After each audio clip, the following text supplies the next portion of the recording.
আসসালামু আলাইকুম ওরহমতুল্লাহি ওবরাকাতু।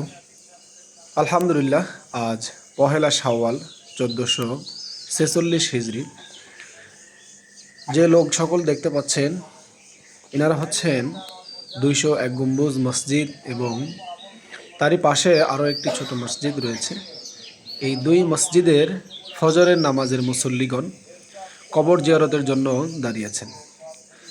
দেখতে পাচ্ছেন আলহামদুলিল্লাহ কি পরিমাণ লোক সংখ্যা হয়েছে ফজরের নামাজের জামাতে। এভাবেই যদি সারা বছর ফজরের নামাজ বা অন্যান্য নামাজের জামাতে এরকম লোক সকল হয়ে থাকেন, এরকম মুসল্লি হয়, তাহলে কিন্তু আলহামদুলিল্লাহ কতই না ভালো হয়। এই জন্য আসুন, শুধুমাত্র একটা দিনকে কেন্দ্র করে আমরা নামাজ না পড়ে সারা বছর আল্লাহ রব্বুল আলমিনের ঘরে গিয়ে জামাতের সহিত নামাজ আদায় করি। আল্লাহ রব্বুল আলমিন আমাদের সকলকে কবুল আর মঞ্জুর করে নিন, আমিন।